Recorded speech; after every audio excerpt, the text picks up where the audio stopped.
The year 2035, our era, was the year when the demon gods descended to Earth. Between the Earth and the world of the gods opened a spatial corridor, and then using this opportunity, the gods descended to the Earth, the existence of which they had long forgotten. They wreaked havoc and discord throughout the world. The gods were filled with rage. 7 years after the arrival of the gods, the country of D was completely destroyed. The people could do nothing against the gods. 9 years later, country N was wiped off the face of the earth. 15 years later, the great iron wall of Dacia collapsed. The gods spared no one. It was a real massacre. The entire army was destroyed. It would seem that the world is doomed and humanity will be destroyed. However, there are still heroes. Only one hero refused to give up, despite the gravity of the situation. Even though he's alone, he's not going to give up and still wants to protect Earth because he has to do it at all costs. The gods are on the remnants of the great iron wall of Dacia. Therefore, Ying-che decided that he would not allow anyone, neither gods nor demons, to pass through. Blinding the gods, he rushed into his final battle that will finally lead him to his death. And suddenly, everything went dark. And then he opened his eyes abruptly, and he looked very young somehow. He raised his head and looked. There was a window next to Ying-che from which bright sunlight fell into the room. There was a table next to his bed. On the table, in addition to books and a charger, there was a picture frame with a picture of his little sister. After looking around and realizing where he was, he still couldn't figure out how he ended up in his room when he should be dead by now. His phone showed that it was now 6 hours 50 minutes a.m., and the alarm clock rang. Today was Friday, May 4th. Staring at his phone and clutching his head, the guy had no way of realizing what had actually happened to him. For a moment, he was visited by one very stupid thing. He jumped out of bed and ran to the window to check his ridiculous guess. When he reached the window and opened the curtain, through the window he saw the blue, peaceful sky above his head, which he had not been able to see for a long time. He was in complete shock. He had gone back in time, even before the gods had arrived, and started exterminating people. Suddenly, there was an alert from the 9 Heavens system that the activation was successful. The guy didn't realize what the sound had just occurred, and the system started loading and had already advanced to 50%. After another second, the system announced that the download was complete. Ying-che was still in shock and didn't understand what was happening. Meanwhile, as if out of nowhere, some circuits appeared. The flight of the birds suddenly seemed to slow down, and a feather that looked like an angel wing feather appeared. An amazing place he had never seen before appeared in front of the guy, for it was the Southern Heavens Gate. However, when he read the name of the gate, he began to guess that this place was the heavenly palace of the gods. And it turns out that after returning in time, he somehow miraculously got into the heavenly palace. He remembered that Western gods and demons had arrived on Earth, but no one from Eastern mythology had ever appeared. After seeing all those huge statues and the place where he found himself, Ying-che decided that this place held the secrets of the Eastern gods. Suddenly, rays flew from the eyes of one of the celestial statues towards the guy. It was as if there was an explosion around him. The guy grabbed his head, which was receiving a gigantic amount of information. It even seemed to him that his head could not withstand and would explode from such a flow of information. He was being torn apart, and all he could do was wriggle in pain. Meanwhile, the 9 Heavens system started the carrier recognition program, and in the same instant, the guy's body was entangled with countless tissues like a mummy. After that, the system began to restore the host's body. The system started to change the level of strength, then to change the level of endurance, and then to change the level of survivability. Finally, all the ribbons entangling the guy's body were torn off, and he revealed himself to the world. And the 9 Heavens system successfully confirmed the host. His eyes shone with frightening energy, and his entire body radiated unprecedented strength and power. Ying-che even laughed. He had returned thanks to the 9 Heavens system. His body was filled to the brim with newfound strength. These 9 heavens corresponded to 9 levels, each of which hid the power of an ancient god. He slammed his fist on one of the walls. As long as he could enter the gates corresponding to his level, he would be able to receive the power of the deities. Amazing power had been granted to him. To open all the gates, he would have to defeat all the demons and gods while taking their power. Even though he still couldn't fully understand how this system worked, but with the 9 Heavens system, he would at least be prepared for the impending arrival of all these gods. This time, he would have the power to protect everyone, and he wouldn't let them destroy humanity. He was overflowing with enthusiasm and determination. At that moment, the door to the boys' room opened, and a little girl appeared from behind it. Still sleepy, the little girl rubbed her eyes and told her brother that she was hungry. She asked her brother what they were having for breakfast. It was his little sister, Ying Bao Bao, who was in Yangling Junior High School in Class 2, in her 3rd year. The guy couldn't hide his surprise at seeing her, for their last meeting turned out to be Ying Bao Bao's last. The poor brother watched as his sister was impaled with his hand by one of the arriving gods. He couldn't protect her, but only pitifully watched from the sidelines as she died. Ying Bao Bao even asked him to escape, but he stubbornly refused. And his sister died in his arms. He apologized to his sister for not being able to save her last time. However, Ying Che swears that this time he will not allow either gods or demons to even touch his sister. Completely forgetting his manners, he rushed to his sister and hugged her. Ying Bao Bao didn't even realize what had happened, that he was suddenly acting like this. The brother is all furious, telling his sister that nothing happened, and he just remembered something sad. However, he swears to himself again that this time he will make sure that the disaster does not happen.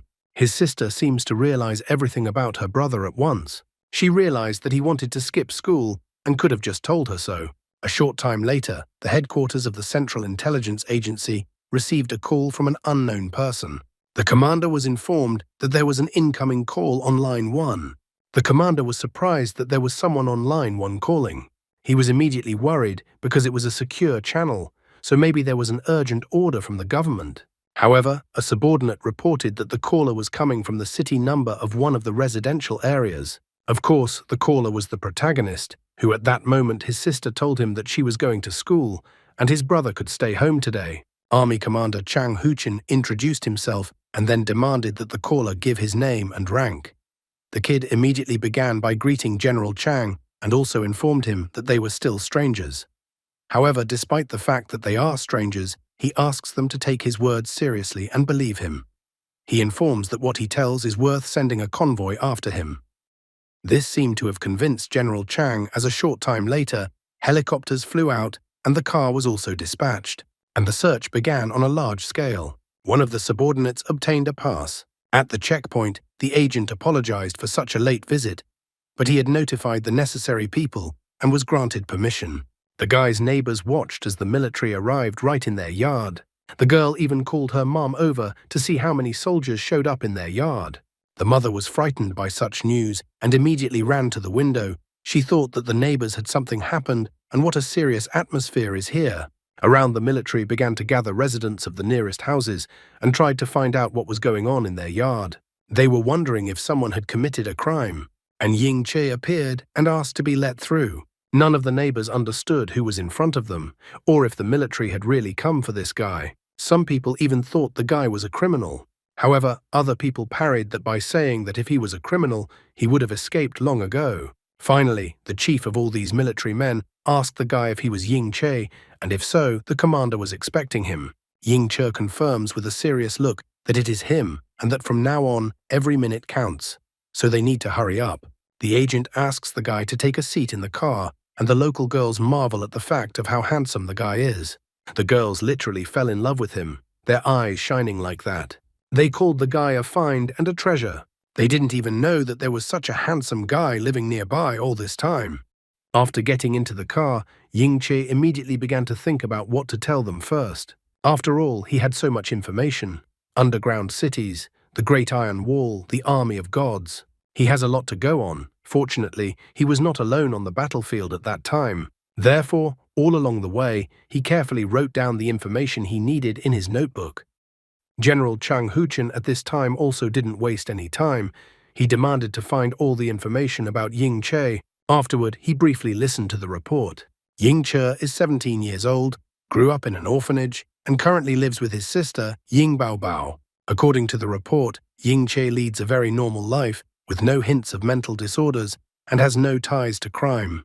When General Chang Huchin hears this, he realizes that Ying Che is not an ordinary guy, because he somehow found out about the development of strategic atomic weapons. Wang Zifan finds only one explanation for this, and that is that there was a leak of classified data. General Chang Huchin considers this to be an extremely serious crime, but he doesn't think it's that simple. So he does not want to jump to conclusions and orders that the investigation be continued. Yingzhe sat down on the sofa and looked out the window, and sparks flew. After all, soon the peaceful sky would not be visible from this window, but only fire, destruction, and loss of life would be seen. The guy was distracted from these terrible thoughts by General Chang, who arrived in the office and greeted Ying Che. Putting the file on Ying Che on the desk, General Chang Huchen asked the guy to sit down and informed him that he had 5 minutes. The general demanded that he first answer how Ying Che got his number. Ying Che parried that not only does he know General Chang's number, he also knows many military secrets that are not available to ordinary citizens. Ying Che warns the general that he knows that in the future, a terrible crisis will befall the country and the world. No amount of military force can prevent this crisis. General Chang Huchen is skeptical, but Ying Che understands that this is hard to believe, and he wouldn't believe it himself. Ying Che comes straight to the point and says that the country's enemies will not be humans, but gods and demons from another reality. They will break through the boundary of reality, get to Earth, and destroy mankind.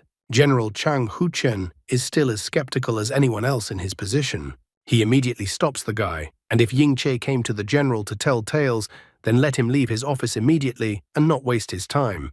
However, Ying Che has no choice, and he has to get support from the military. Therefore, he informs him that after the invasion of the gods, there will be a horrible massacre that will result in over 5 billion people being killed. Only after all the defeats, all the peoples of the world will unite for victory, but it will be too late.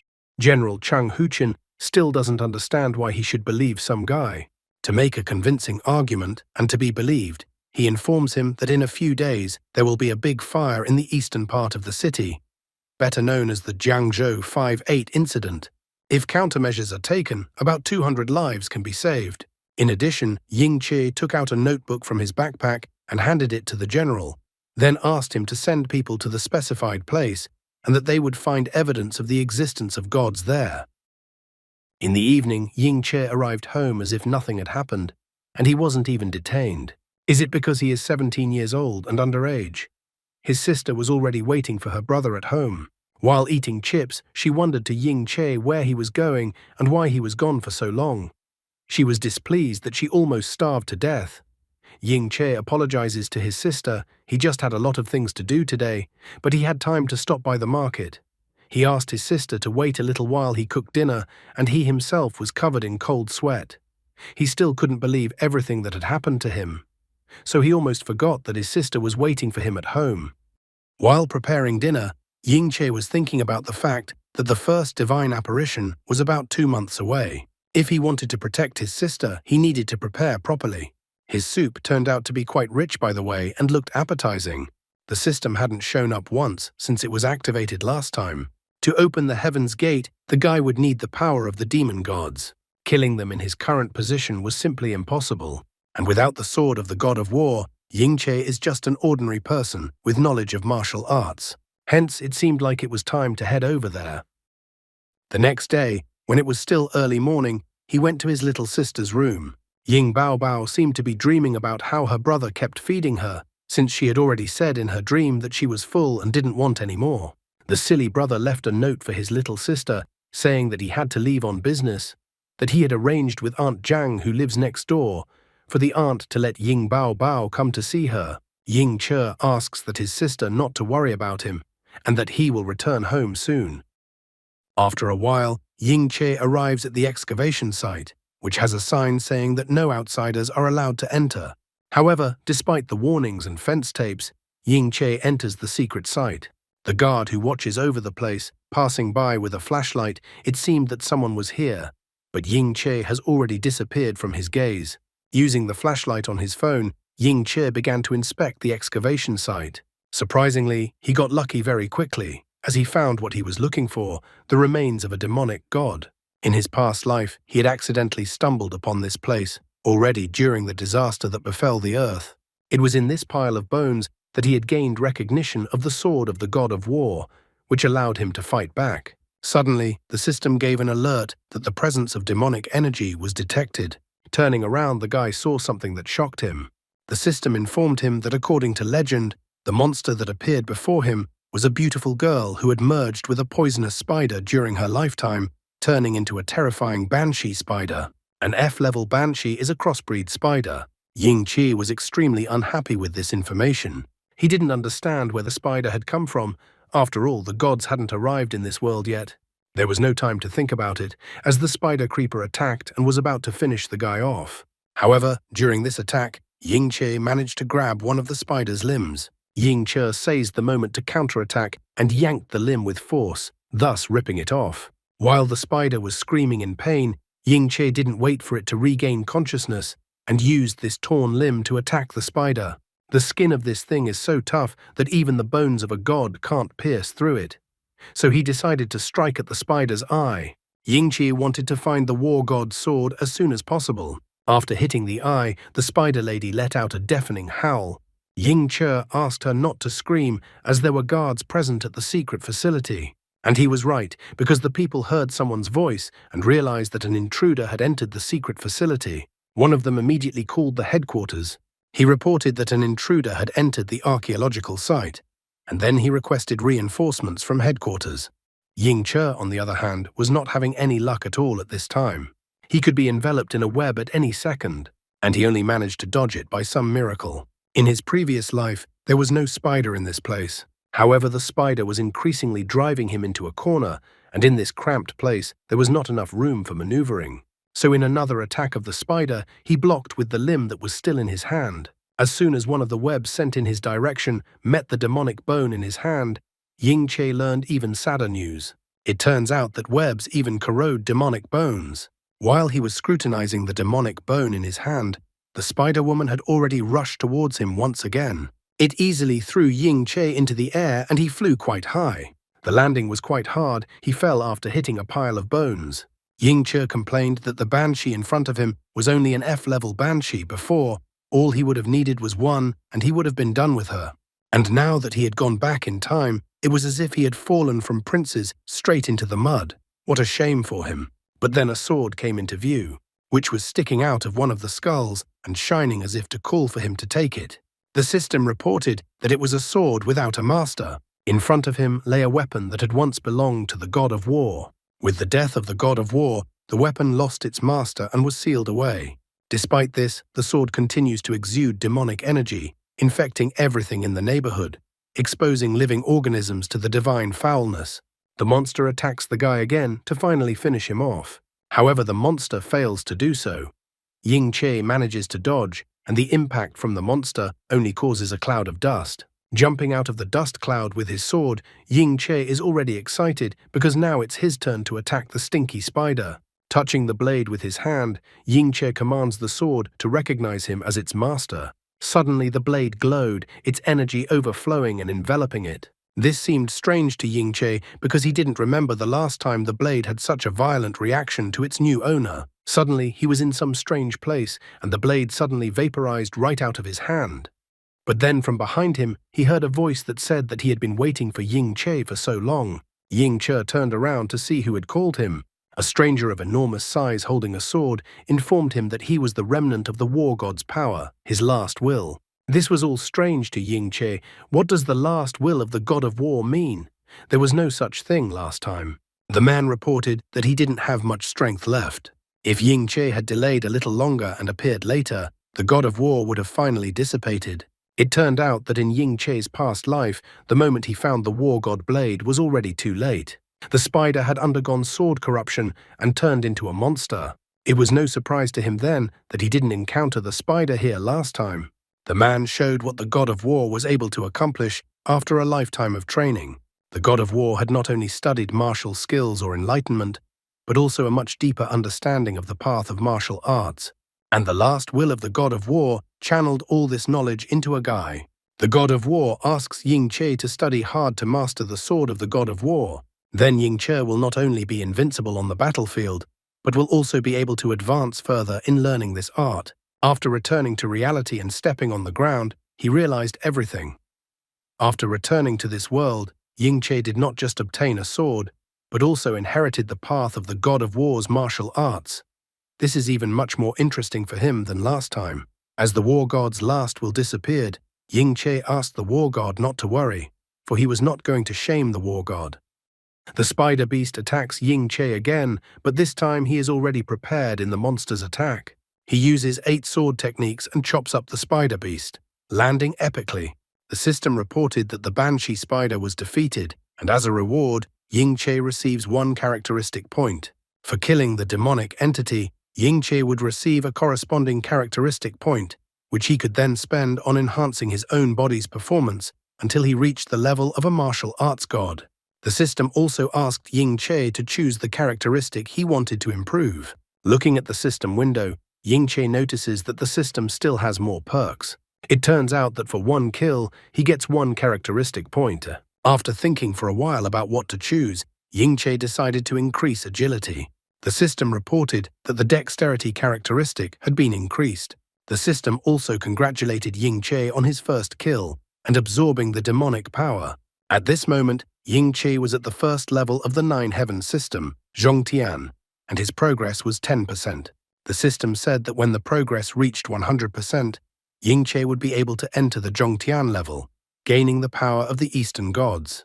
Cultivating at the Zhongtian level would increase Ying-che's strength level and speed up the transformation into a god.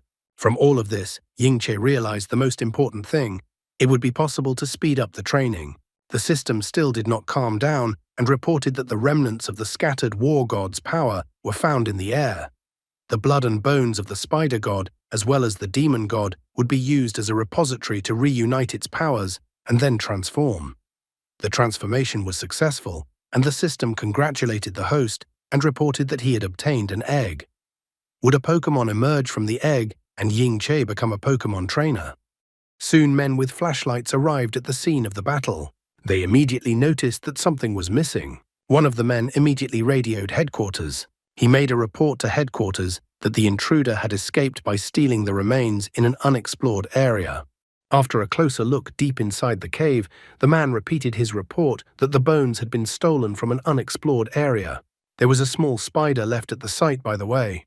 At this time, Ying-che was running at full speed, carrying an egg under his arm. He was glad that he was lucky to have improved his agility. Otherwise, he wouldn't have been able to escape. However, Ying-che was interested in the most important question: what was inside the egg he had gotten? His sister that night was greatly surprised. Her eyes even twinkled as her brother brought out a huge egg. She even thought of her brother making an omelette. That was what made her eyes twinkle. Meanwhile, at the coordinates that Ying-che had indicated, May 8, 2035, 19 hours and 21 minutes, East China Sea.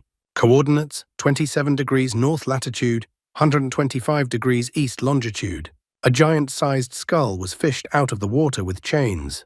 A subordinate informed Prof. Chiang Ming-qiang that the sea was raging heavily and asked him to return to his room.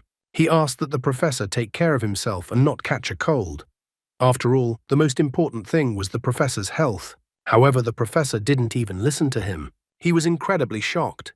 Could it be that everything he had been told before was true? That same night at the headquarters of the Central Intelligence Agency, Wang Zifan reports that the reconnaissance team has found a skull. It is over 60 meters long, and the diameter of the skull alone is as much as 8 meters. In addition, it is composed of many unknown materials. It is stronger than anything currently known. Chang Huchen himself took a look at the report and even concluded that it was a true deity. At the same instant, a subordinate came to the commander with an urgent report. Information has been received that a fire has broken out in the eastern part of the city at this moment. Thanks to the fact that the firefighters' help was provided in time, the fire was able to be extinguished quickly. There was no news of casualties, meaning there were no injuries. Chang Huchen inquired about the cause of the fire. The subordinate said that a team of experts had already been sent to the epicenter of the explosion for further investigation. However, based on the available evidence, they speculate that it was a meteorite impact. Wang Zifan no longer understood anything about what a meteorite fall meant. She was shocked after all. It doesn't rule out that very possibility. Chang Huchen wonders if everything is exactly like this, and there were no errors. The subordinate responded by reiterating what he had previously said. Soon, Ying-che saw a news report on the television. The news anchor reported that a massive fire broke out in the eastern part of Guangzhou City, and that thanks to the timely help of the firefighters, it was quickly brought under control and extinguished. Thanks to this, it was possible to avoid casualties. The anchor also said that the cause of the fire remains unknown and that an investigation is underway.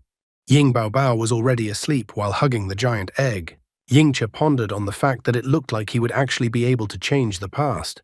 After all, unlike his past life, there were no casualties at all in this incident. This fire didn't end up taking any lives. The fire did not become a horrible tragedy, but instead it became a mere cause for conversation. Financially, however, someone has suffered. The news anchor reported what's next on the news. 2 days ago, a Tang Dynasty archaeological site was robbed. The intruder who sneaked in during the night took away some unexplored bone remains. Who could it be? Sister was sleeping peacefully at this time and remembered the egg, thinking it was an ostrich egg. It was only now that the guy finally noticed that his sister had long since fallen asleep. After that, his phone got a call from an unknown number. The guy immediately realized that it was Commander Chang Huchen, and when he answered the call, he immediately said hello to him. Chang Huchen called the guy to show him what they had fished out of the depths, a giant skull. The unknown skull has continued to be studied by many scientists. Sitting at the table with a cup of hot coffee, Chang Huchen asked if this skull was the skull of the god that Ying Che was talking about. The guy confirms the commander's words. He reports that it is the skull of a 6-winged S-rank angel, and that the proof that all his words are true. Wang Zifan saw the guy for the first time. She was surprised that this is the man who predicted the fire in the eastern part of the city and gave the coordinates where the skull of the unknown creature was fished out. He is so young, so she couldn't think that he could possess such data. Yingche wonders what Chang Huchen will now say to all his words. After all, they managed to save more than 200 lives in this fire thanks to Yingche's information, and in the future, their cooperation could save more than 5 billion people. In his own thoughts, he noted that no matter who he was, but after such evidence, no one would be able to doubt his words. Chang Huchen is no fool, so after another careful glance at the report, he orders the entire army to pass on the order. Chang Huchen orders the entire central military district to immediately start preparing for war. He is personally going to report this to headquarters. Wang Zifan is overly surprised by this turn of events. She notes that even with everything the guy told them, the god's invasion is too strange a reason. She notes that they can't do that. However, a man suddenly approached, stopping the girl's further words. He asks the girl to do what the commander tells her to do, and the man will take care of the rest. After all, it was about the safety of the people, so one could not be too careful in this matter. This man was Grand Marshal Daxia, Jiang Zhengguo. The man immediately approached the guy and inquired if the guy was Ying Qi. He asked Ying Qi for information. The guy was surprised to see the Grand Marshal. Chang Huchen asked what the Grand Marshal was doing here. However, Jiang Zhengguo wondered why Chang Huchen said that the skull in front of them belonged to a god. Ying Qi confirms his earlier words. He also notes that it is their enemy. Ying Chen notes that because of such gods, millions of people will die, and the rivers and mountains of Daxia will be colored red. They will subjugate the people of all countries of the world, break their wills and take their souls. From what people will become the walking dead, only able to sing to the gods. After 15 years, the entire humanity will be completely destroyed.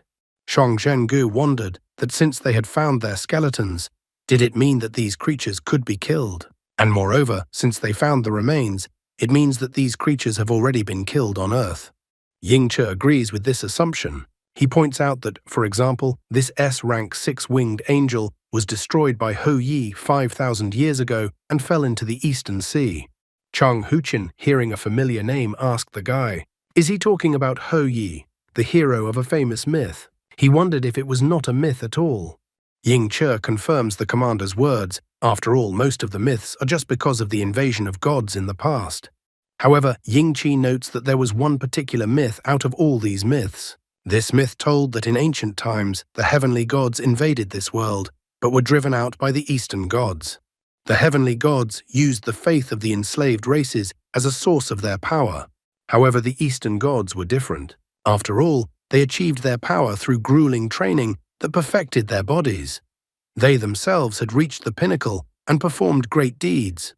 It was only because of this difference that the eastern gods were able to become true gods. This story caused Chang Huchen to ask a question. After all, since the eastern gods had come to the aid of humans last time, should we rely on them now, and would they be able to come to the defense of humanity this time? Yingche did not hesitate to answer. He immediately informed that during the time of the Great Ancient War, Most of the Eastern gods had died in battle, and the ones that remained had eventually turned into mere myths and legends that no one saw anymore. His past life, they too had hoped for the return and help of the Eastern gods. However, unfortunately, none of the Eastern gods ever came, so in the end, the entire Earth was destroyed. No one managed to hide or escape. But there was also something that Ying Che would not tell. After all, mankind has the palace of the 9 heavens. Only Ying Che hadn't even managed to open the first gate yet. He needed to prioritize properly and find everything that could help in the war as early as possible. Summarizing his story, Ying Che says that this time they will have to rely only on themselves and not on the help of the Oriental gods. Chang Huchen accepts the challenge of fate.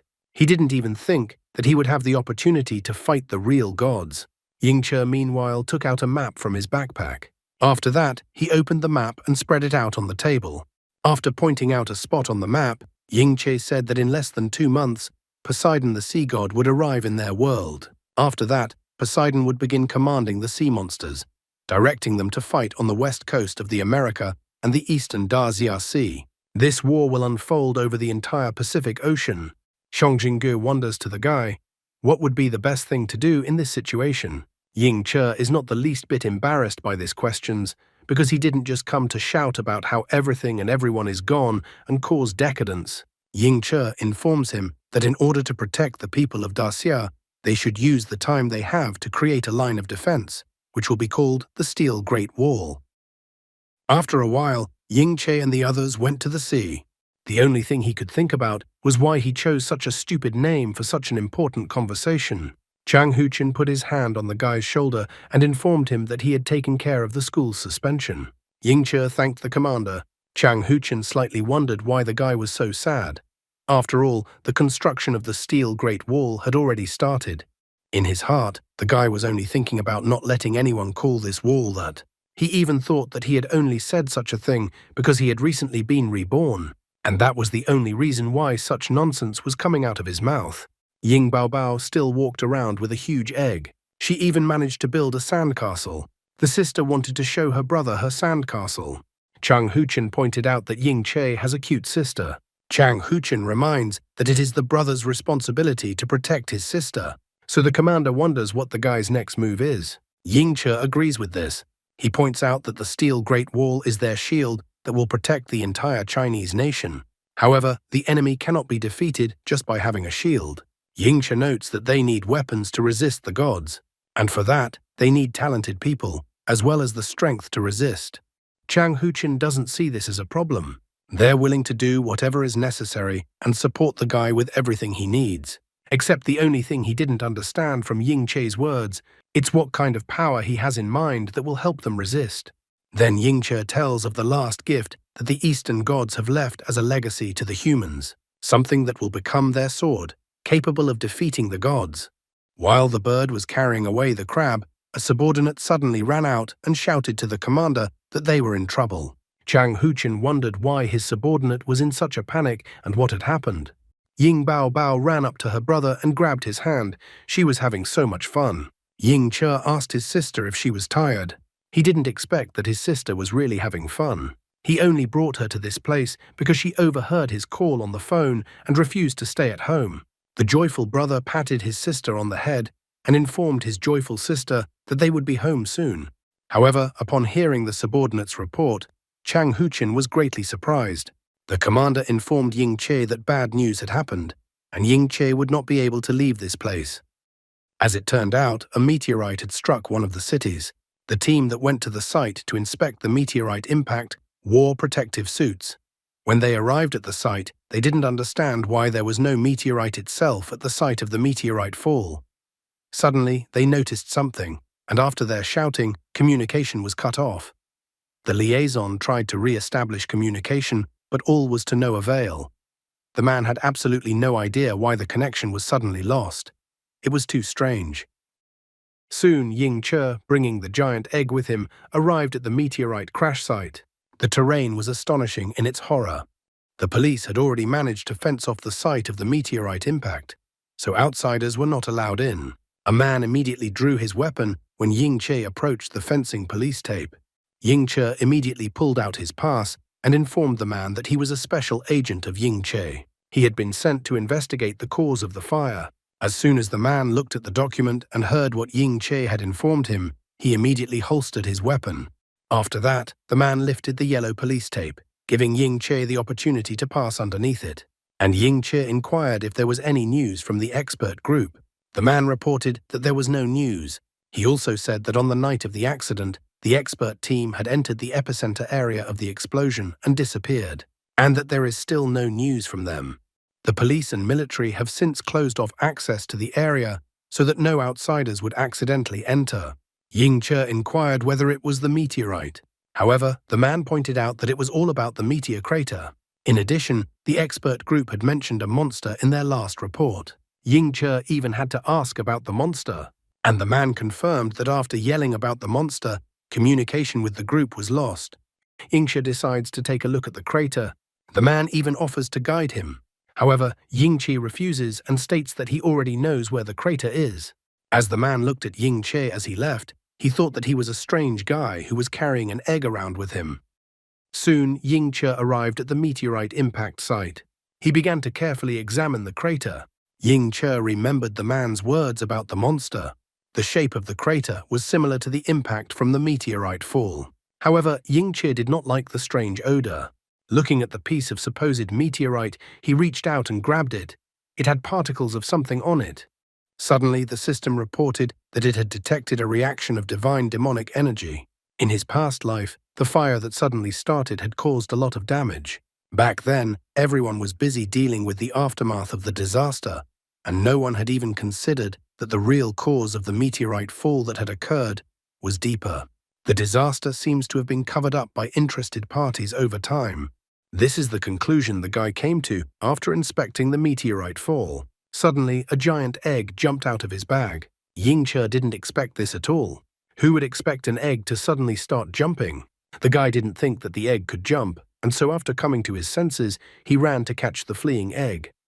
Soon, the egg led the guy to a particular part of town. After that, the giant egg stopped on a bridge. The panting Ying Che was somehow able to keep up with the fleeing egg. He even hurled threats towards the egg as he tried to catch his breath. His sweat-covered and tired face spoke for itself. There was no way Ying Che could expect that at this time. Even eggs ran faster than a human. He reached the egg, grabbed it, and loaded it back into the bag. After that, he wrapped ropes around the egg, claiming that now the egg would definitely not be able to escape. Ying Che even complains that if the system didn't show that the egg was about to hatch, he wouldn't have stolen the egg from his sister.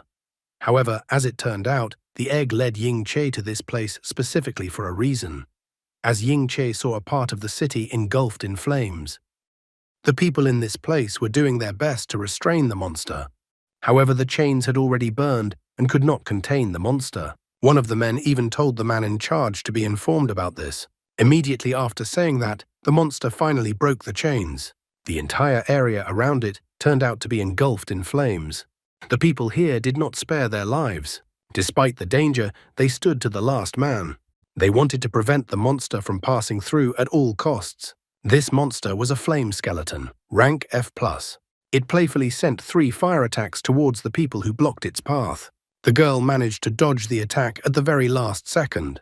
The guy with the sword, with great difficulty, was able to shatter the fireball. The girl asked if he was okay. The man didn't try to be a hero and told her that he was having a hard time, and that if things continued like this, they would all be burned alive. The red-haired girl with the sword immediately told all those who were afraid to retreat. The rest of us she asked to help her carry on for another half hour. The whole head of the family would be arriving soon. As she spoke, her defenses weakened and she didn't notice the fireball that was about to burn her. As if out of nowhere, a mysterious guy with a giant egg appears. As if enveloped by lightning, he drew his sword from its sheath. At the same moment, the guy rushed towards the girl on the fly, shattering all the fireballs that were launched at the people who were defending the city from the monster. The red-haired girl even closed her eyes from such scalding and bright flames. Ying Che, in a pathos pose, covered the girl from the scalding flames, turning to face her and putting his back to the fire. The girl had already had time to say goodbye to life, but she was saved. The flame skeleton was quite powerful for her. Ying Che urges the girl and the others behind, as he would deal with the monster himself. Without thinking long, Ying-che rushed towards the monster, even though the red-haired girl told him not to do so, as he might be burned by the monster's flames. The flame skeleton was incredibly fast and managed to release flames from its mouth, which flew towards the guy. At the same second, Ying-che tossed the giant egg upwards and used the 8th strike of the destroyer blade, thus shattering the flames that were directed towards him and the flame skeleton. Ying-che easily landed behind the flame skeleton and caught the previously tossed egg. And like a true tough guy, he didn't look at the explosion behind his back. He even honored the fact that he was a tough guy today, as well as always. The system immediately displayed a notification congratulating Ying-che for defeating the flame skeleton. As a result, Ying-che earned 1 characteristic point. The system immediately started absorbing divine demonic power. Ying-che didn't understand what absorbing power meant. Suddenly, a field of symbols appeared around him, and energy began to flow and gather in the center of it. All this divine demonic power gathered and merged into a single red stone. The system immediately reported the change. 9 heavens, the first heaven is Zhongtian. Opening progress, 20%. The smoke cleared, and the other people could finally notice that the guy was standing there alone, and the monster was gone. The man was glad that they were saved after all, and wouldn't die now. The red-haired girl was greatly surprised. The guy in front of her had destroyed the flame skeleton with a single blow. She wondered who this guy was. Ying-che is a simple guy who carries justice. Therefore, he stood in a victorious pose with his egg raised up and his sword on his shoulder, waiting for her applause. Something resembling a core fell out of the flame skeleton. Ying-che immediately took the stone in his hand. The red-haired girl in a hurry told the guy not to touch the rock with his hands, but the guy reported that he had already done so. After the battle, the girl sealed the stone and Ying-che, along with the red-haired girl, went to the gazebo to talk. The girl informed that her name was Li Xiaolu and that she was from Jinzhou. She is the 37th heir of the Li family's martial arts school. The guy was surprised to hear something like this, since he had never heard of them. Xiaolu didn't particularly like the guy's reaction. The Li family from Jinzhou is one of the oldest and most revered families of martial artists in Dazia. Even though much time had passed since the family's seclusion, the family's name was to remain on the rumor mill. That was why the girl did not expect that the guy had never heard of the Li family. Despite all this, Xiaolu thanks the guy for helping them deal with the monster. If it wasn't for the guy's help, everyone would have died. So she tries to find out how they can thank the guy. She promises that she'll fulfill everything except for crimes like violence, robbery, or something like that, and getting married. It's only at this point that she decides to inquire about the guy's name. All glowing after saying that, the guy informs that his name is Ying-che, since Xiaolu had previously told him not to touch that shining stone, which means the girl knows what that thing is. Therefore, Ying-che asks to be told about what this thing is. He even admits that he doesn't want to hide anything, and he is interested in the thing. Xiaolu is not really happy with the guy's choice. Just because he's interested, the girl suddenly has to take and reveal the secret of the magic crystal. That's something she didn't want to do. The guy reads the information and realizes that it's a magic crystal. Xiaolu informs him that the crystal should not be touched, because it contains some kind of mystical energy. If contact is prolonged, it can lead to unpleasant consequences. And did the guy really think she'd just tell him? Although the guy noticed that she had already told him everything. Xiaolu went on to say that no one knows about this thing except them. Moreover, the crystal can cause mutations in living beings. The appearance of the monster that the guy destroyed was caused by this dark energy. Ying-che waited with an interested face for the continuation of this story. Looking at the guy perplexed, the girl began to realize what she had just done. She grabbed her head with her hands and realized with horror that she had just blurted out valuable information to a stranger. Ying-che seemed like a strong guy to her. She wasn't even sure if the guy was their friend or enemy, and she had already blabbed out all the information. She blamed herself for not even bothering to find out who was in front of her to begin with. Ying-che recalls that the secret of the magic crystal used to be considered a state secret, and it was Chen Lao who first discovered the magic crystal. Due to research problems, the case was covered up and the details were never revealed.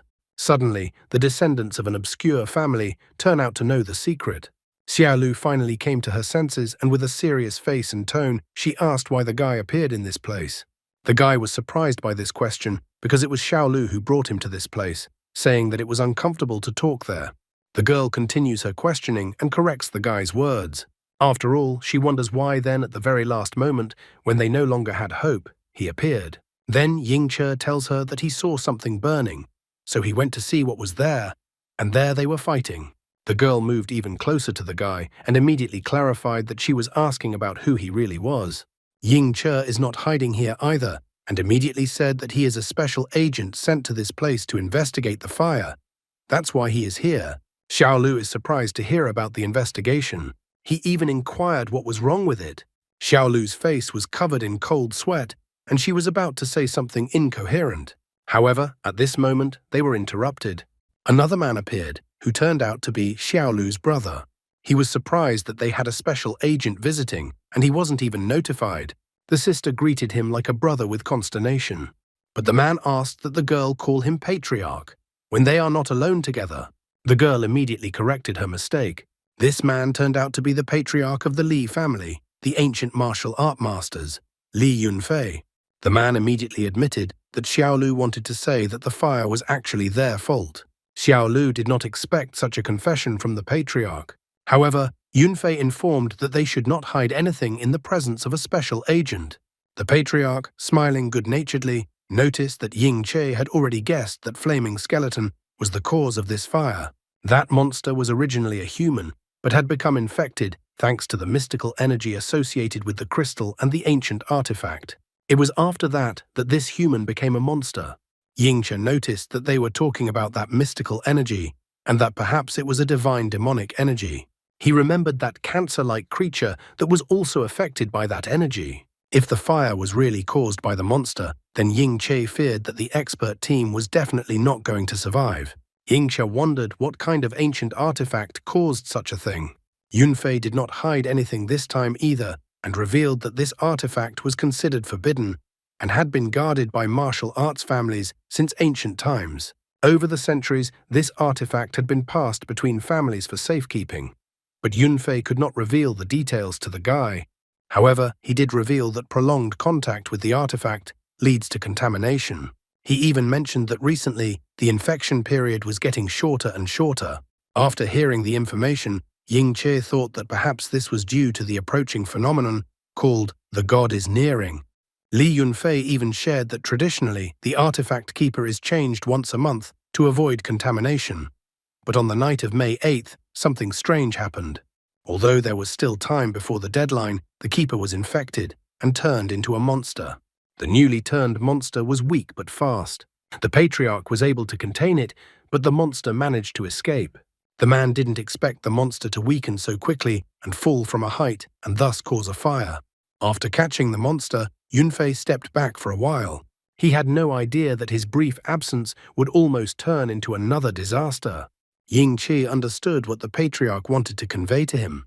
However, the guy asked to take a look at the artifact. The patriarch denied the request, because the artifact cannot be shown to anyone. However, the patriarch said that if the guy wanted to learn more, he didn't need to look for anything new, since he already had the artifact. Ying-che was even surprised when the man brought it up. Li Yunfei then clarified that he was talking about the guy's sword. At these words, Ying-che tensed up and became serious, for this was a serious statement. Since the patriarch talked about the sword so confidently, it means that someone in this world had already learned the secret of the gods long before they descended. Xiaolu is surprised that the sword in the guy's possession is also an artifact. Li Yunfei informs that once the sword recognizes the master, then its energy stops emanating. Therefore, the patriarch understands why no one noticed it. This sword was not that simple.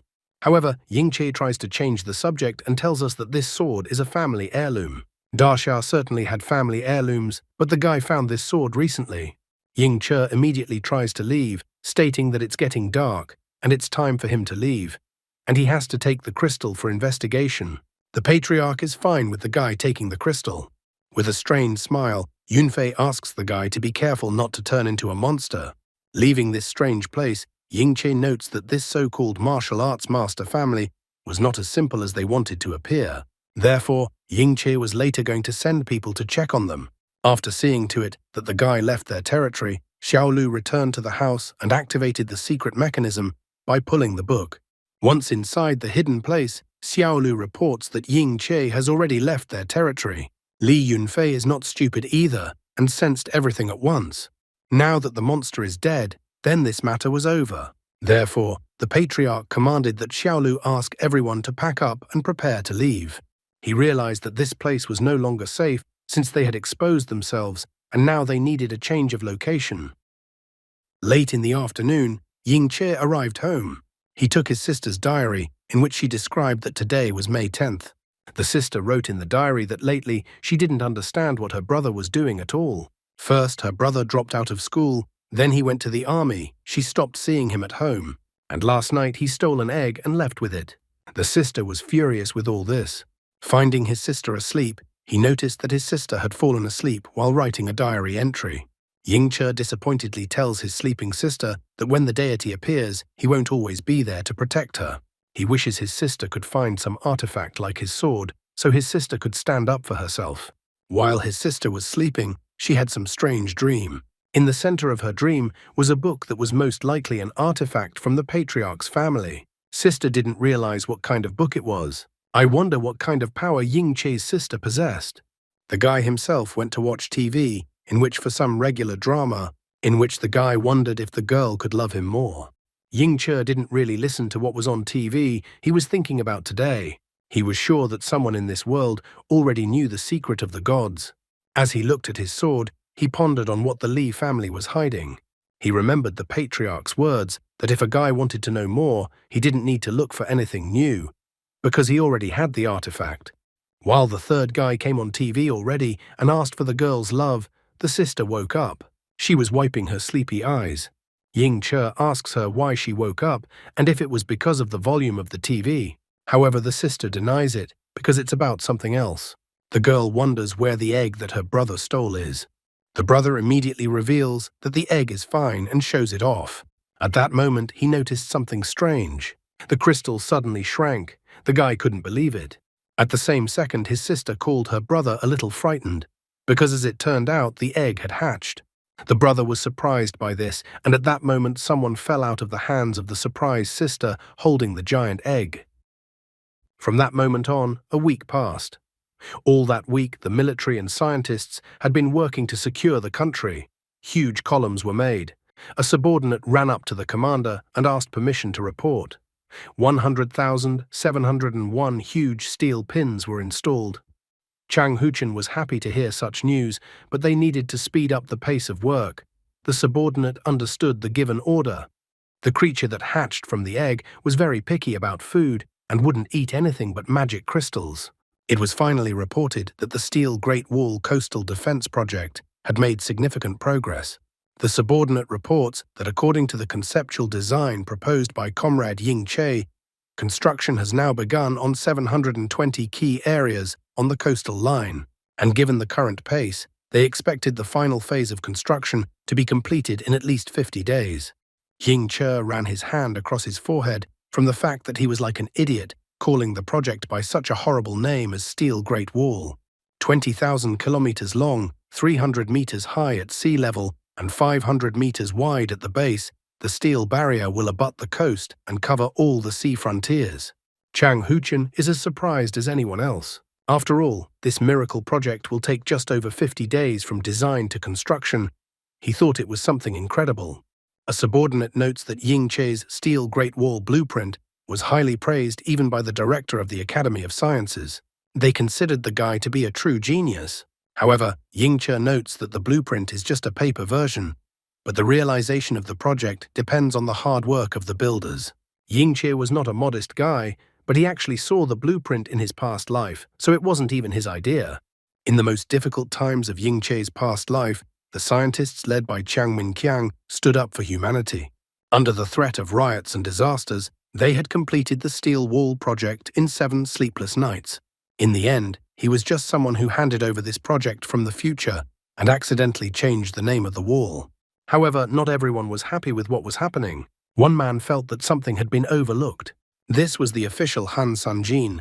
He believed that if concrete was left out, steel alone would require 100 billion tons, which was almost 10 years of the country's production.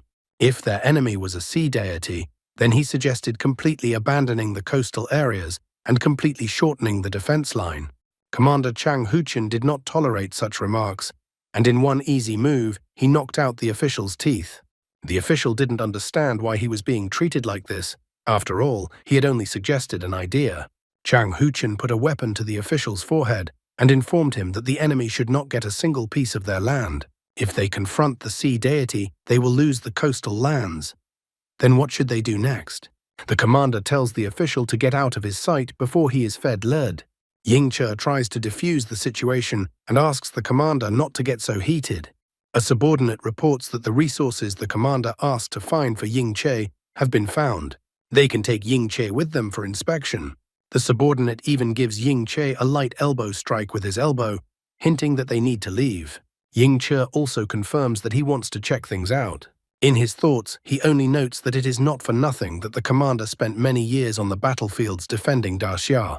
When the commander was angry, his aura was quite frightening. Hearing all this, Chang Huchen returned the weapon to its holster and reported that the official was lucky this time. However, he did not wish to hear such words from the official again. The official's subordinate tried to help him, however. The official asked him not to touch him. The official looked in the wake of the departing commander, his subordinates, and the young man. The subordinate noted that the commander had done a great job of finding all the right people. The official doesn't understand how Daxia's future could be entrusted to some youngster. He thinks it's delusional. After all, if it is a deity, the official panicked that they don't even stand a chance against the deity.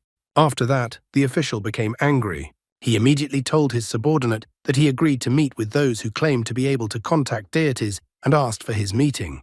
Later, they moved into the building again. Wang Zifan caught up with them and told them that the place Yingche had asked them to check out appeared empty when they arrived there. The patriarch seemed to have already escaped. When they searched the place, they only found some kind of emblem. Furthermore, Wang Zifan notices that the family the guy talked about doesn't exist. In Jingzhou, there is only an ordinary martial arts school belonging to the Li family. Yingche picks up what he found and wonders if there is anything else. Chang Huchen immediately notices that this family is trying to hide something, so he orders that the investigation should continue. So leisurely pacing and carrying on a conversation, they found themselves in the room where the projector was located. The people there were looking at an interesting recording of Yingche engaging in a fight. When Yingche and the others entered the room, the remote control girl at the projector immediately noticed that the busiest person had showed up. Chang Huchen tells Yingche that they have invited 5 people, including masters of Confucianism, Taoism, and Buddhism. Next, he suggests that Yingche figure it all out for himself. The guy agrees to this. One of the invited guests immediately notices Yingche and wonders if Yingche would dare to fight him. The man is sure that Yingche is just a puppet who looks convincing in front of the camera, but in reality he is nothing. This was a representative of the Shudao school of Taoism. Yingche realizes that in order to convince the other masters, he must try his best in battle. Therefore, he decides to put his new pet on the floor and suggests to save time that everyone attack it at once. Here was the Mo clan's heir, Mo Xiaoxiao. The heir to the Xingyi clan was Shangguan Guozi. There was also a representative of the Buddhism school, Wen Bei. And last was the representative of the Confucianism school, Mo Mo. All of them smirked because this guy was just an upstart who should be taught a lesson. However, after only 15 minutes, all the invited guests were already lying on the ground. Yingche wondered to the invited guests if they would listen to him now. Shudao immediately pointed out that noble people persuade with words, not with their fist. After all, they live in a civilized society. Yingche asked whether the commander had explained all the details to them. Mo Xiaoxiao confirmed, but she still found it hard to believe. She is overly shocked by the fact that they were gathered to fight deities. Momo notes that the guy is saying some pretty interesting things. After all, if the deities really did appear, what can they do? After all, they are also ordinary mortals who will become cannon fodder in no time. Yingche jokes to the invited guests that they are not even cannon fodder with their current strength. To begin with, it was necessary for them to become stronger in order to become Daxia's backbone. Wen Bei claimed that they were still too weak, so they were asking their mentor to show them the way to the truth. The battle with the deities was near, and Yingche had also made his preparations for this battle. Although the Eastern gods remained in legends, they had passed down a valuable legacy to them. After that, Ying Che removed the cloth covering the hidden underneath, and a shining object appeared in front of the guests. Wenbei was too shocked when he saw the item that was delivered. The subordinate said that it took too much work and a lot of signing to persuade the museum to lend this item. The man even wondered what the item had to do with the gods. This item was the homeless tripod. This artifact was an auxiliary tool used by the ancient Dacia deities. After the ancient gods died, the nine-turned Qiankun tripod lost its master, becoming a homeless tripod. However, somehow Ying Che touched the artifact. Then the homeless tripod instantly reacted and flew upwards, recognizing Ying Che as its owner. Ying Che explains to everyone that the nine-turned Qiankun tripod is in front of them, and that it is an artifact left behind by the deities. He asks the others to look at the patterns of the artifact. This artifact awakens their own feelings and understanding in everyone.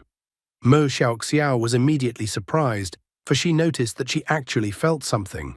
At the same moment, all the guests who had arrived by invitation sat down on the floor and began to meditate. Even the subordinate who had arrived folded his hands in prayer and closed his eyes.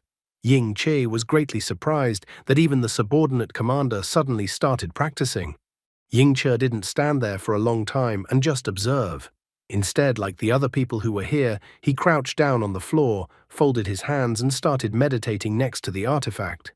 I wonder what kind of progress all these masters will make after coming into contact with such an ancient artifact. I'm also wondering where the so-called Li family went, and also which Pokemon hatched from the egg. In the evening, Momo and Shangguan Guozi sparred after meditating for a while. Momo felt himself being filled with tremendous strength. Shangguan Guozi only pointed out that it was not necessary to use only brute force and counterattacked Momo. Mo Xiaoxiao informs the others that it can control 1,000 transformations.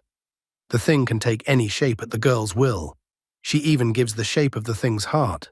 Wenbei seems to be impatient and asks for the girl to beat him.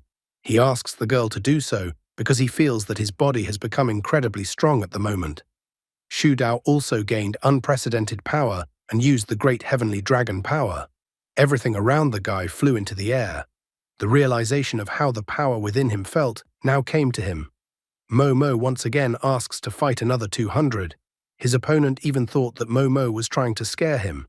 The commander's subordinate runs up to the guy and informs him that everyone else behaves like this after waking up.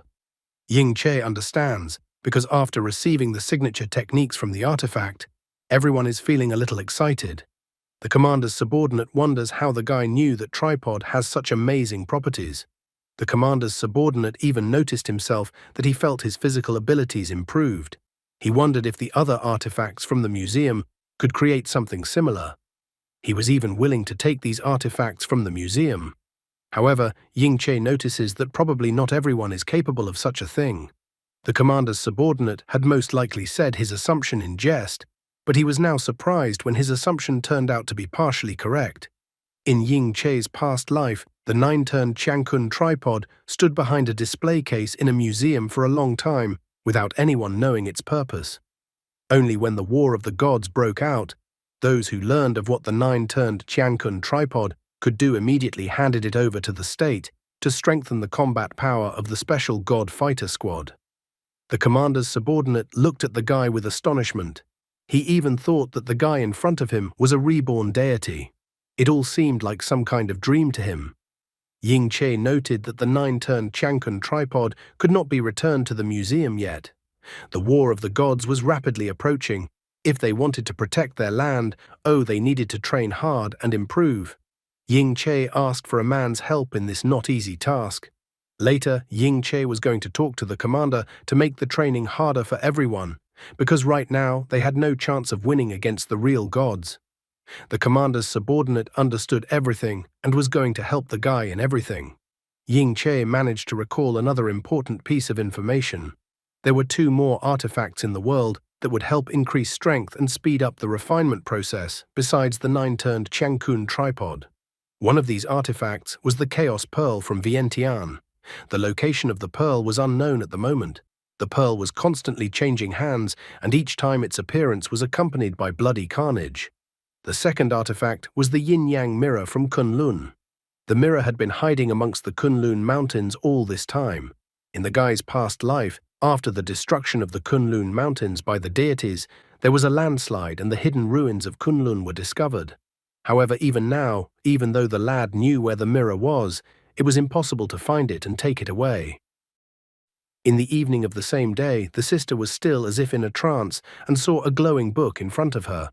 She reached for the book, but suddenly the brother called his sister by name.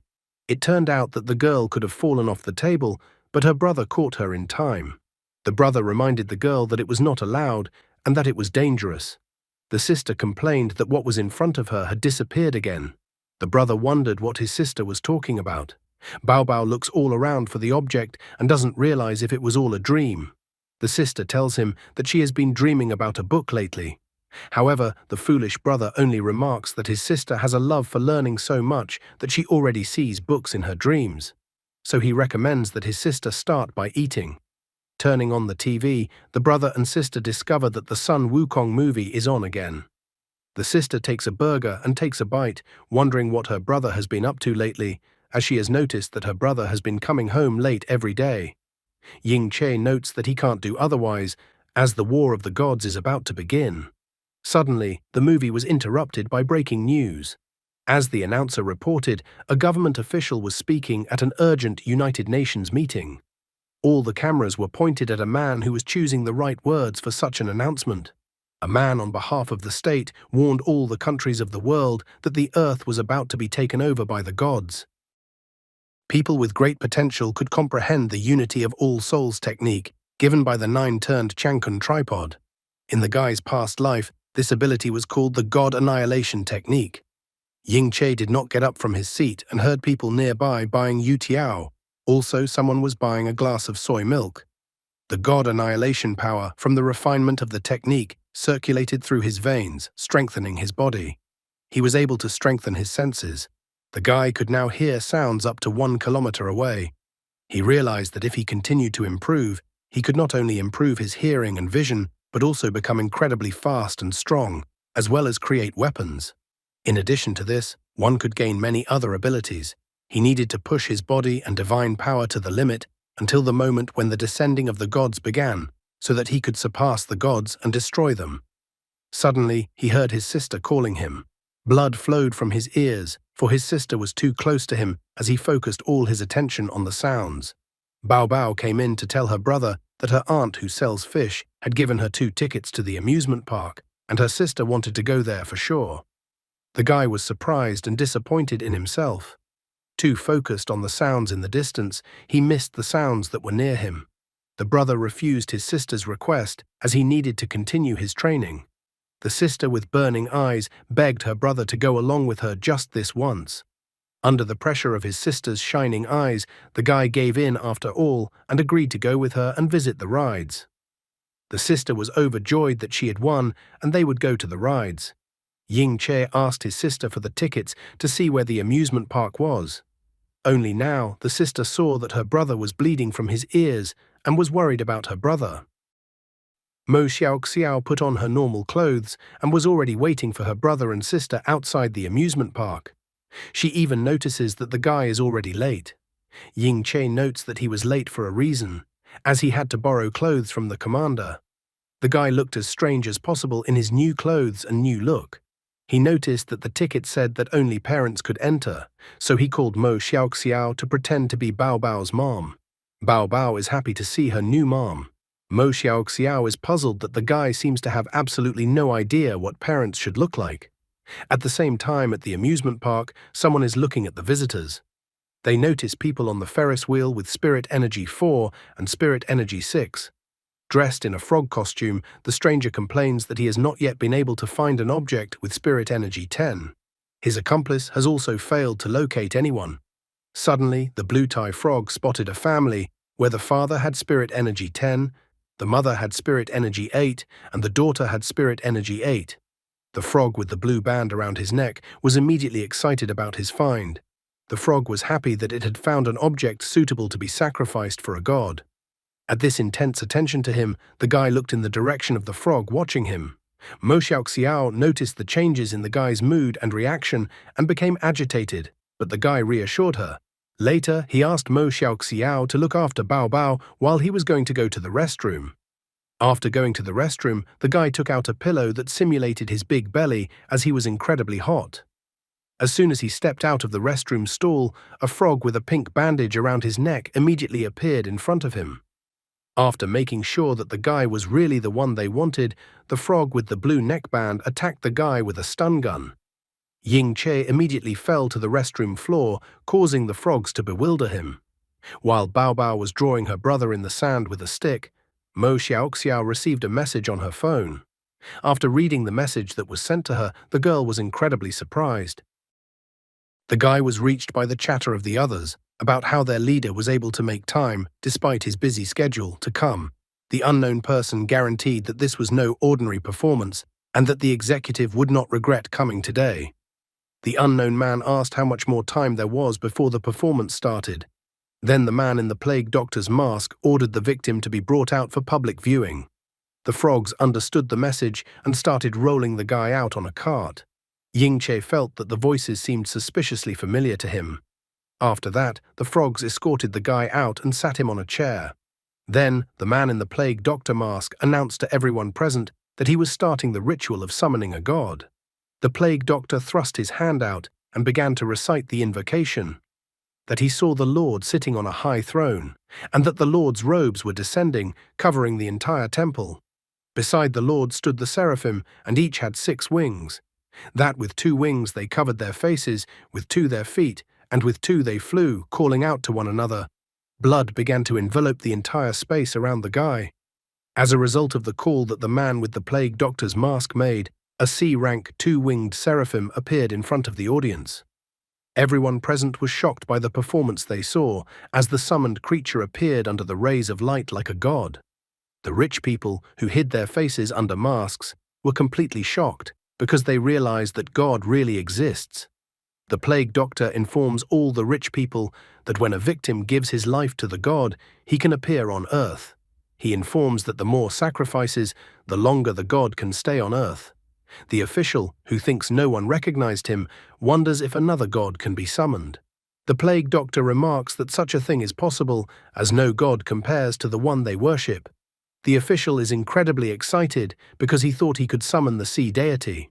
After that, he hoped to offer the deity the most favorable terms and persuade it to abandon its attack on the blue planet. He had even already fantasized that his merits would then be outstanding and that he would be able to teach the insolent man a lesson. The 2-winged seraphim was about to take the sacrificed guy, but he refused to surrender to the monster's mercy for some reason. Ying Che was disappointed to notice that he was only facing a 2-winged seraphim, and he had expected that he had finally encountered something serious. He pulled out a huge sword and went to attack the 2-winged seraphim.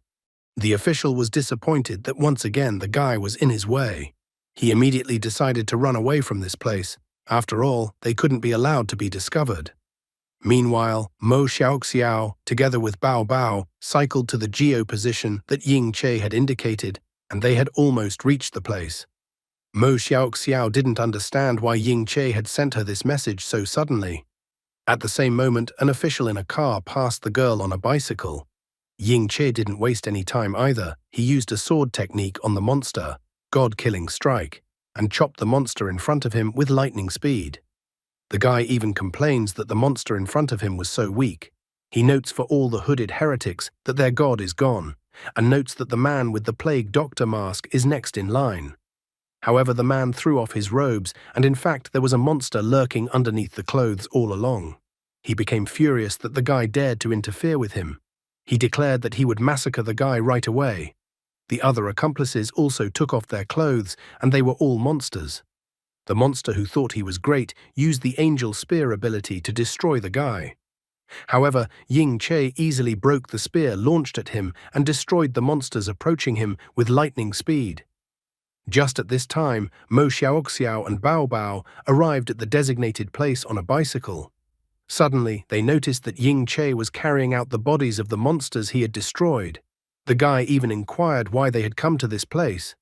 He then asked Mo Xiaoxiao to help him because the military should be arriving soon.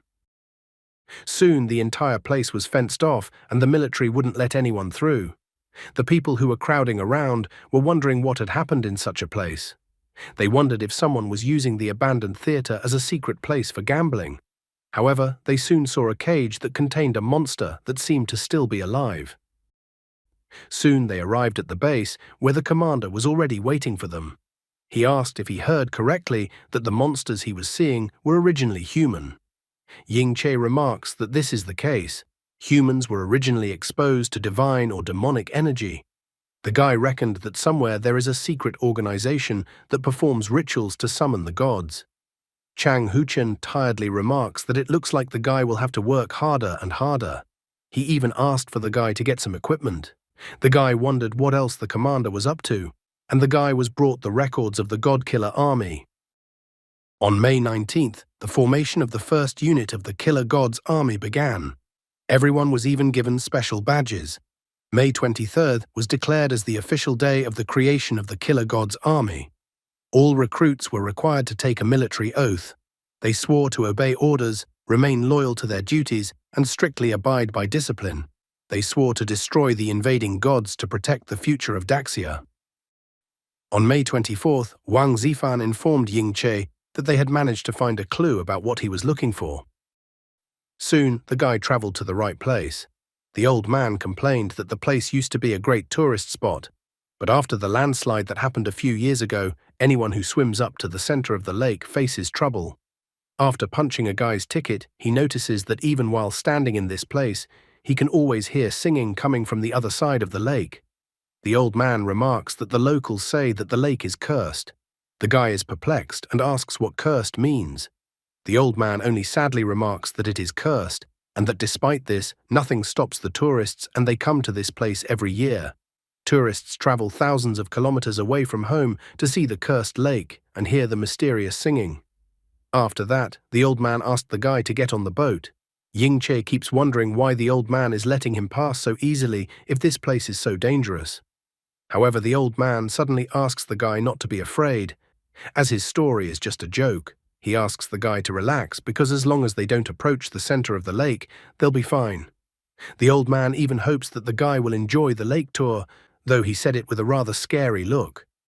The first thing the old man did was to go to the boat, while the guy was still standing on dry land. Just as suddenly, he felt that divine and demonic energy was detected. Ying Che realized that the curse seemed to be caused by water creatures corrupted by divine and demonic power. He remembered that Wang Zifan had mentioned that in recent years, many people who had visited this place had gone missing. She had even wondered back then if the guy was really willing to go to such a dangerous place. She pointed out that there were other places to explore and that they were much safer than the lake the guy wanted to go to. She even inquired if he wanted to look at the other options. The guy categorically rejected the offer. However, for the sake of safety, Wang Zifan insisted that they pick a guide for the guy. Thinking back to his conversation with Wang Zifan, the guy realized that coming to this lake was the right decision. In his past life, he had heard about this mysterious place. The stories said that the lake was filled with strange aquatic creatures. Unfortunately, by the time he found out about it, the monsters from the lake had already been destroyed. The man who destroyed the monsters in the lake received a treasure that led him to power. After the descent of the gods, this man became a formidable local power. The guy was well aware that the lake was polluted with divine and demonic energy that spawned monsters, and there were treasures hidden at the bottom of the lake. Ying Che even thought that perhaps this was where he could find a divine weapon for his sister. For his sister's sake, his brother was willing to take risks and even go to the dragon's lair. Looking at his phone, Ying Che was a little disappointed that he was unable to contact the guide Wang Zifan had told him about. However, he decided to forget about this matter for the time being and start exploring the surroundings of the lake himself. The men standing near the lake noticed the boat and began to complain that once again someone had decided to risk his life. The man remarked that every year there are people who do not believe in the curse, but every time such a daredevil enters the lake, his boat sinks. However, the man in the straw hat asks him not to talk nonsense, because boats no longer sail to the center of the lake. In addition, he noted that boats can now only be operated by lifeguards. Therefore, if people do not swim close to the center of the lake, they will be fine. However, at that very moment, the men noticed that the boat was heading straight toward the center of the lake. The second man also saw the boat drifting toward the center of the lake. The monster that had hatched from the egg suddenly stirred. The guy noticed that it had been a long time since he last fed his Pokémon with crystals. Suddenly, the lake stirred, and as if out of nowhere, a melody came from nowhere. Ying Che was only trying to realize if it was the song that had been rumored so much. At the same moment, a whirlpool formed on the lake, and the boat started heading towards the center of the lake. Ying Che couldn't even stand on his feet and fell down in the boat, while the old man was still standing firmly in the boat on two legs. Suddenly, the guy noticed a hand that reached out of the water and grabbed the edge of the boat. Ying Che asked the old man where they were going. At the same moment, the old man's appearance was removed, and a girl who was a disciple of the Eshan sect, her name was Zhou Luoxi, appeared in front of the guy. She stated that she was looking for the guy's death. Then, an F-rank mermaid lord appeared out of the water, setting up this whole raging maelstrom in the center of the lake. A huge number of arms appeared out of the water, like the hands of dead people, trying to drag the guy down to the bottom of the lake after them. Ying Che realized that there was too little space on the boat to effectively fight anyone, so he decided to pretend to be weak. However, at this very moment, some waves began to affect the guy's mind, and his consciousness seemed to be clouded. At the same moment, a mermaid appeared from the water and grabbed the guy's leg. Zhou Luoxi was happy that her plan worked, because mermaids can sing hypnotic songs that make the opponent lose consciousness. After that, mermaids usually dragged their victims into the water, turning them into new sea monsters. Zhou Luoxi was happy, and even mocked the guy because a weakling like him shouldn't even dream of getting into the ruins.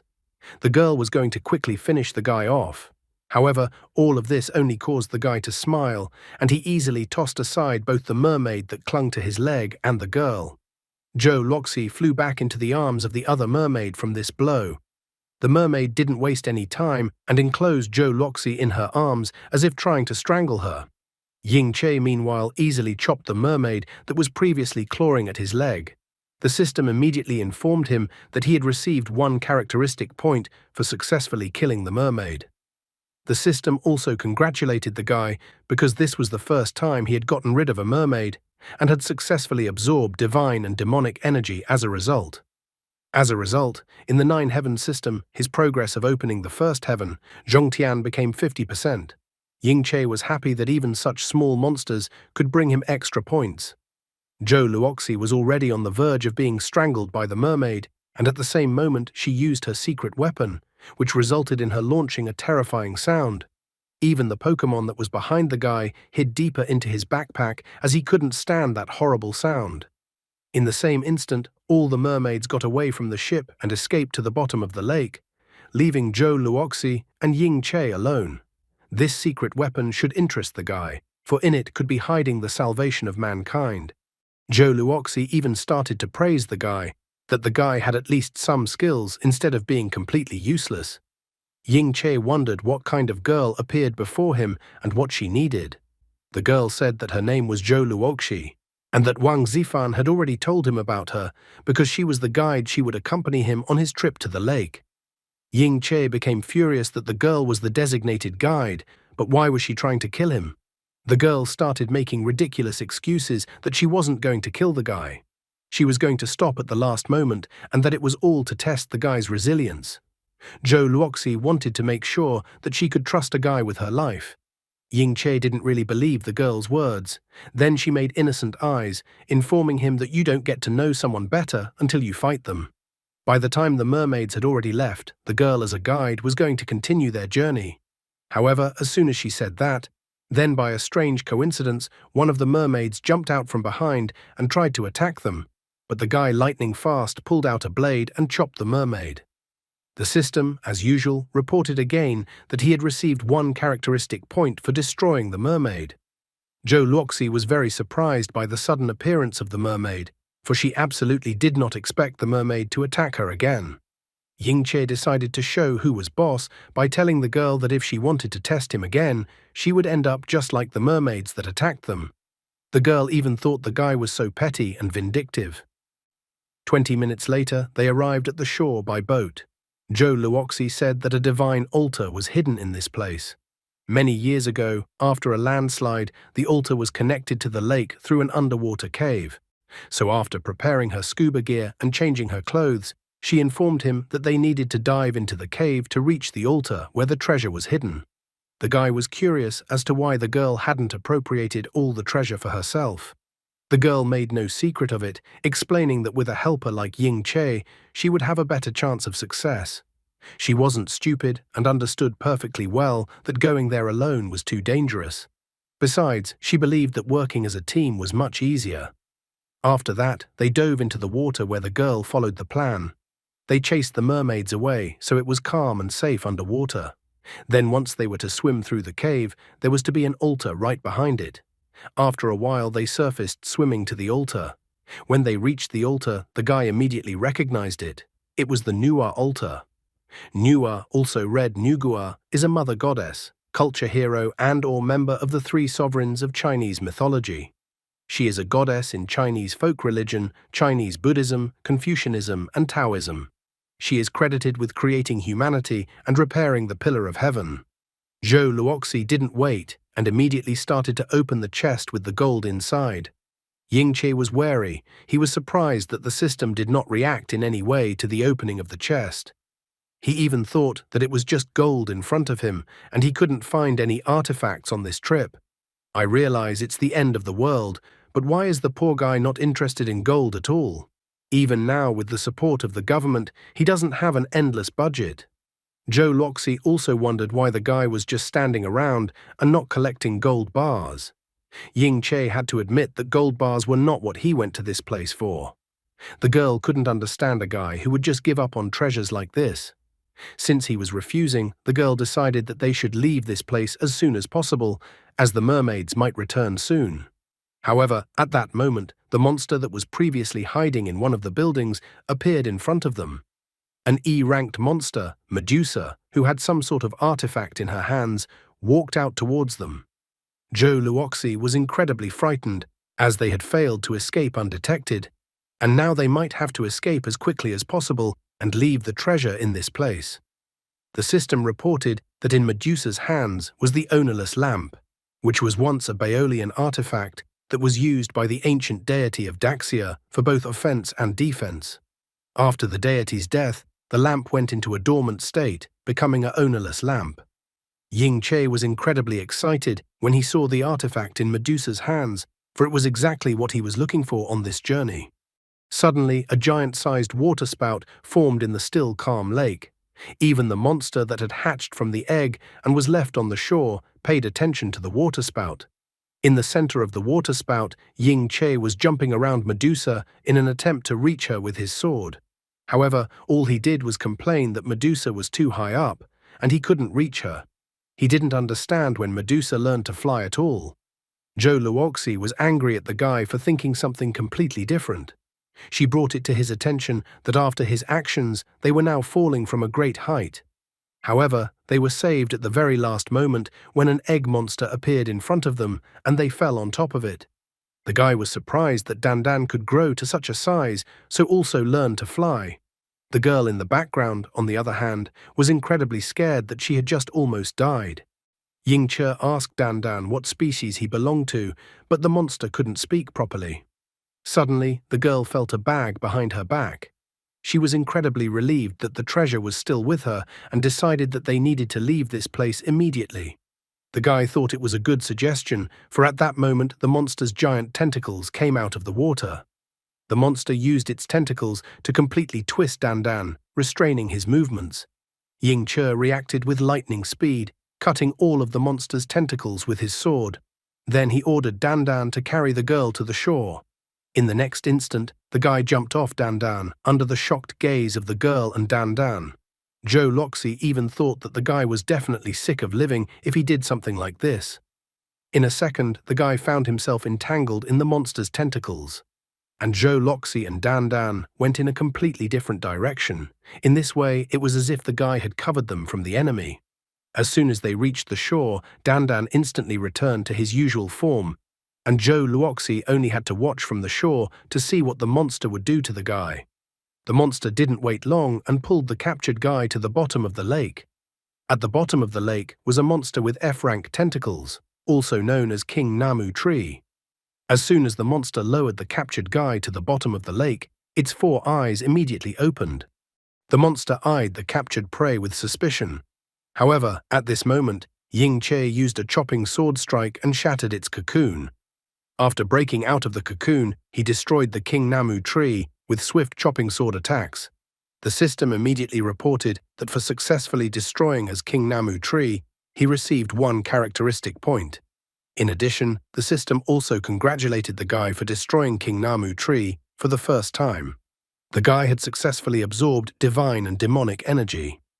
As a result, in the 9 heavens system, his progress of opening the first heaven, Zhongtian, became 60%. Deciding not to stay underwater for long, the guy decided to surface. Just at this time, he noticed the animals swimming past him, who seemed to be still dizzy from the water spout. The information he received pleased him, for it seemed that luck was on his side. Using his blade, he destroyed the still shocked animals. The system reported that he had successfully destroyed the sea monkey. He gained 1 characteristic point, and his progress of opening the first heaven, Zhongtian, became 70%. He also received 1 characteristic point for destroying the sea turtle. His progress of opening the first heaven, Zhongtian, became 80%. The system asked the guy which characteristic he would like to improve, as there were 37 characteristic points available to him. After that, Ying Che floated to the surface, and just at that time, Dandan flew up to him. He climbed onto the giant Dandan's head and asked to be taken directly to Medusa. Getting with Dandan as close to Medusa as possible, the guy attacked her again. But even using the God of War's strike, he was unable to damage Medusa. The system informed him the enemy's defense was too high, so the guy's attacks didn't damage the enemy. Caught in such a situation, Ying Che told the system to put all the points into strength. Now the guy's strength was now increased to level 8, and 13 points were required to advance to the 9th level. After increasing the guy's strength, Medusa's shield began to crack. With multiple sword strikes, Ying Che began to destroy Medusa. Quite quickly, Medusa was defeated. The system gave the guy 10 character points for successfully destroying Medusa at once. After destroying Medusa, his progress of discovering First Heaven, Zhongtian, finally reached 100%. Ying Che noticed that the artifact ownerless lamp had started to fall into the water, so he told Dandan to fly straight towards the artifact.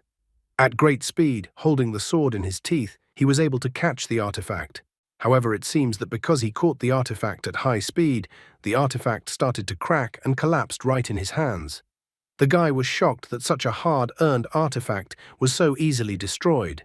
The system reported that the artifact was severely damaged, so Medusa scales were needed to repair it. He was lucky because he had just destroyed the Medusa, so he was able to save the artifact. The artifact was reforged, and the guy got the bracelet. The guy was incredibly touched that he was able to save the artifact he had worked so hard to obtain. Just then, the system reported that the guy had absorbed enough divine and demonic energy, so the first of the 9 heavens was opened. The system wondered if the guy was ready to move to the first heaven.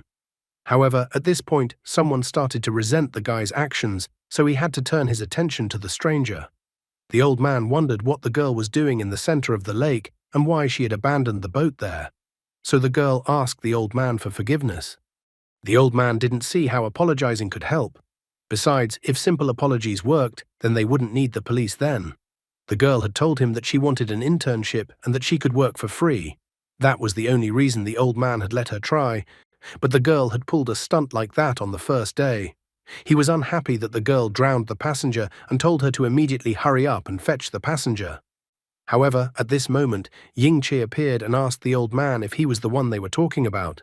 The old man was frightened, as if he had seen a ghost. Ying Che decided to deal with the situation, so he said that he was curious to know the legends about the center of the lake, so he asked the girl to take him there. The guy asked the old man not to blame the girl, because it's pretty hard for college students to get an internship. The girl was all glowing that the guy was like an angel and acted like one. The old man, however, was surprised that a high school student was standing up for a college student. The old man was relieved when he realized that nothing had happened, for otherwise he would have lost his work again. He noted that work should be suspended due to bad weather, so he told everyone to leave the area near the lake with him. Zhou Luoxi inquired if the guy had managed to retrieve the lamp. The guy decided to confess that the lamp had shattered to pieces. The girl was amazed and disappointed since it was such a good artifact. Ying Che asked the girl not to worry and remarked that he had something better, and then showed his new bracelet on his arm. Dandan at this moment looked at the bracelet suspiciously. Ying Che decided not to miss the moment and invited Zhou Luoxi to join them if she wanted to. Zhou Luoxi asked him to call her evil sister. He was surprised to hear evil sis, even thinking that maybe the girl was that young fortune teller from the legends in his past life. Zhou Luoxi admitted that the commander had already invited her to join once before, but she had declined. Ying Che wondered if the girl knew why the commander had invited her. She wasn't interested, so she thought the invitation was to serve in the army. However, she wasn't that ambitious. Besides, with these treasures she was carrying in her sack right now, she didn't feel like joining any army. Ying Che was well aware of the coming of the divine war, so he believed that simply enriching himself would not help save his life. He had gotten to know Zhou Luoxi a little better, so he thought that there was no need to worry about her, because she would definitely dominate in the future, and she shouldn't have a problem defending herself. Seeing the pensive guy, the girl wondered if they hadn't forgotten anything. The guy thought about it too, but still couldn't remember anything. After his trip, Ying Che decided to return home. At home, he took out a bracelet and gave it to his sister. The girl was shocked that her brother had given her such a shiny and beautiful bracelet. She wasn't even sure if it was definitely meant for her. Kneeling down beside his sister, he told her to always wear the bracelet on her arm wherever she went. Bao Bao was delighted because the bracelet looked so beautiful. The system successfully recognized the new owner of the bracelet. The brother began to tell his sister that the bracelet was not just beautiful and shining, but also a powerful weapon. So once again he made a point to make his sister understand him, because if he wasn't around, the bracelet would protect her. His brother explained that when a girl was in danger or felt threatened, she should just think about activating the protection. The bracelet would then set up a shield around the girl afterward. The sister was new to this, so she had fun with it and immediately activated the defense. At the same moment, a shield formed around her, pushing all of the monsters, including Dandan, to the ceiling. Her brother then explained that in order to deactivate the shield, her sister just had to think about deactivating the shield. Thinking about it, the sister deactivated the shield and Dandan began to fall down. As it turned out, the bracelet could not only protect the girl, but also attack enemies. To attack, the girl had to mentally say the word attack. Without thinking for a second, the sister immediately mentally uttered the word attack. Medusa appeared from the bracelet at the same second, looking at Dandan with obvious distrust. The girl was having fun watching Dandan run away from Medusa. She even asked for Dandan to stop running away from Medusa. What a bloodthirsty sister, bullying Dandan. Just at this moment, Ying Che received a call on his phone from headquarters. He explained that thanks to the guide he had managed to organize, he was able to get what he needed. At the base in the East Sea, Wang Zifan was shocked when she heard that the guy was going to go into seclusion at a time like this. Ying Che admitted that he still needed to continue his training. In addition, he was worried about the team, as he couldn't return to the base yet. The Mo Xiaoxiao sitting next to Wang Zifan decided to reassure the guy, informing him that they would also put in more effort. Ying Che was surprised to see Mo Xiaoxiao sitting next to Wang Zifan when he heard her voice. He reported that the intensity of the training should double from now on. Mo Xiaoxiao was not at all happy when she heard such an order, as she was already practicing hard, but now she had to double her training intensity. Wang Zifan noticed how Mo Xiaoxiao's face changed directly, and it was as if she had forgotten about the food. Meanwhile, the guy was reflecting on the fact that everything was finally ready. After his battle with Medusa, he could now enter the first heaven system that had finally been opened. Now he could greatly accelerate his training. There was too little time left, so he needed to become much stronger as soon as possible. He only had a month left before the full invasion would begin. The preparations were coming to an end, which meant that the real difficulties in the way of Ying Che, his sister, and all of humanity would soon begin. Despite the claims at the UN, clearly few people believed the divine invasion nonsense. Why he gave up on recruiting Zhou Luoxi so quickly, considering how few capable people they have. The secret weapon that Zhou Luoxi used to drive away the mermaids didn't interest him either. All that remains is to wait for the divine intervention and watch the decisions made. And that's all for today. Thank you very much for watching the video. If you would like to see a sequel, please like, subscribe to the channel, and leave your wishes in the comments. You can also subscribe to Telegram to know about new videos. Bye everybody.